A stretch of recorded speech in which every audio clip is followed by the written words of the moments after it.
Hey, welcome to Motor Maintenance. Today I've got a special one for you. We're going to get rid of that rear bumper and we're going to be putting on this one right here. This EAG bumper that I found on Craigslist.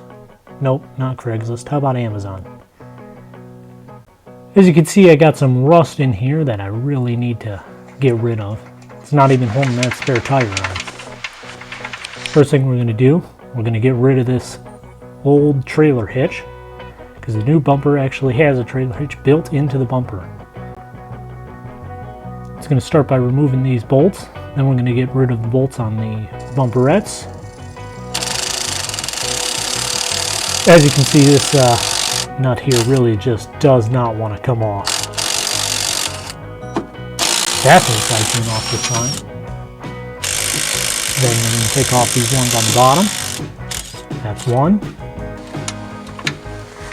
And that one goes. Then we got to rip these bumperettes off. It's just a bolt with a nut on the back side. Some of the nuts are a little hard to reach. I actually had to use a swivel-headed socket and a swivel-headed wrench. And basically I was able to get it. Slowly. And that's one. Now that I got that spare tire off, you can really see how bad that rust is. I mean, even the metal is delaminating, and it's a wonder that thing stayed on. I'm going to try to save these lights, at least the wiring. So I'm going to try to fish out those wires as best as I can. A little difficult to do this one-handed. Not impossible though.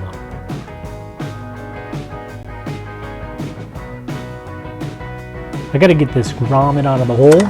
Just push it down and out. I managed to weasel those things through there, but in a moment you'll see that that really wasn't going to help me at all.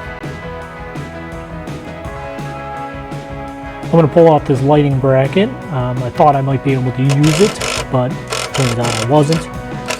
Still, I do have to get it off of there to be able to reach the bolts that hold the tire carrier to the tailgate. So as you see, I ended up having to cut those wires off, and of course I'm too lazy to go get a pair of pliers to cut it off.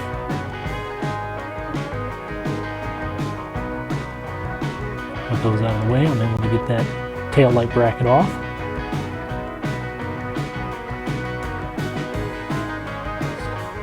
Now there's 5 bolts that hold on the tire carrier.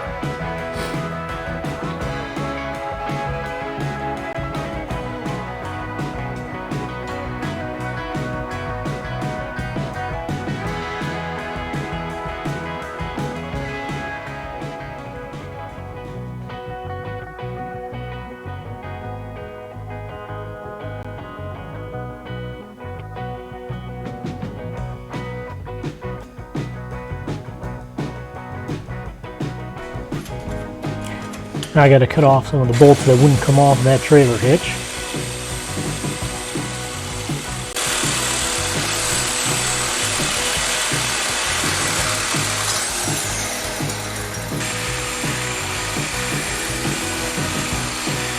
Basically, out of all 6 bolts that hold the trailer hitch on, I was only able to get 2 off. You can see that those are a bracket that's held inside of the frame. That's supposed to hold it still, but that doesn't work all the time. Now looking at the new bumper, I just had to remove the brackets first. For being a cheap Amazon bumper, I was really impressed with the quality of the welds. Everything seems to be welded on the front and the back. Trailer hitch looks really secure. D-ring mounts are welded front and back. The metal's nice and thick. I believe it's 1/8 inch. One of the reviews was saying that the bolts were not long enough to engage the nylon on the lock nut. I looked at it and I was thinking that if I just get rid of that washer there, then I can pop that in there and tighten down the nut and it will engage the nylon. Yeah, you probably want a washer, but I decided to go without it, and we'll see how that works out for me. I could be signing myself up for some serious problems. But at the time of making this voice recording, I can tell you that I have ripped out fence posts with this bumper, and it did hold on really good. Now, yes, fence posts are not as difficult as pulling an entire vehicle out of a mud hole, but it's a good indicator. Now I just got to set that bumper down onto those brackets and get it lined up in the area of the holes. The holes are slotted, so there is adjustment left to right. Just take that into account. And then there's also holes that go up where the trailer hitch was mounted as well. So 2 holes up through there, plus the holes that mount onto the brackets where the bumperettes were. It seems like a pretty strong design.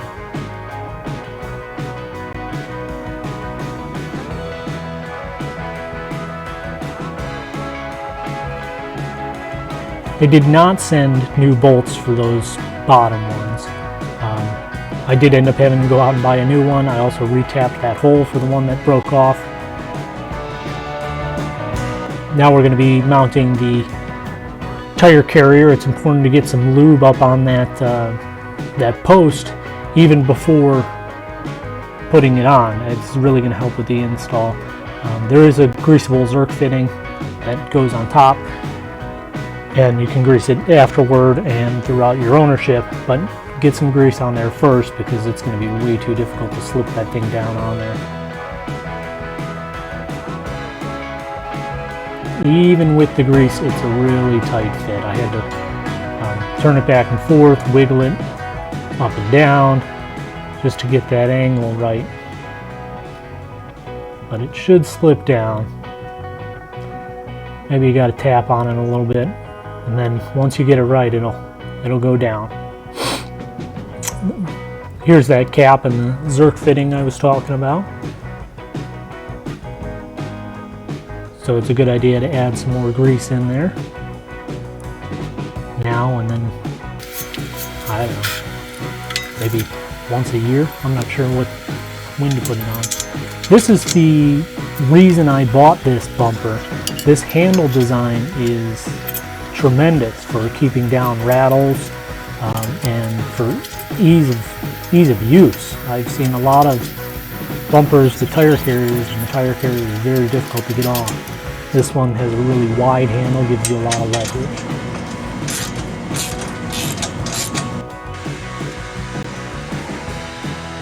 So here's how that works. It goes in, you turn it down, and it kind of pulls itself in. And it's got a little bit of a suspension to it, but it does not rattle at all. Now, don't get me wrong, that handle is not easy to turn. It does take some force, but much better than anything I've seen. Now I'm mounting up that tire bracket, which has adjustability in and out, but it does not have any adjustment up and down. It's kind of a downside for me because I run some small tires. I'm only on 30s. So my tire is mounted really high up there. I wish I could have some adjustment downward. I'm just setting the thing all the way out. I'll put my tire up there, and then I'll push it in and set my depth as far as I want it to be. These are also 9.5-inch wide tires. Again, it's a really small tire compared to what some of you guys are running. So after I push this in, you see there's still a lot of space in the back. Again, it's only a 9.5-inch tire on an 8-inch rim with offset. From here you can really see how high that tire is mounted.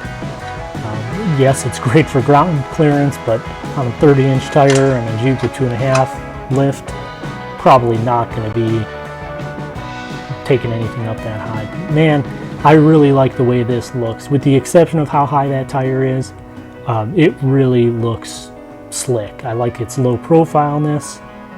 And then always got to add that little last touch. The D-rings came with the bumper. Just really nice. Thanks for watching. I'll see you next time.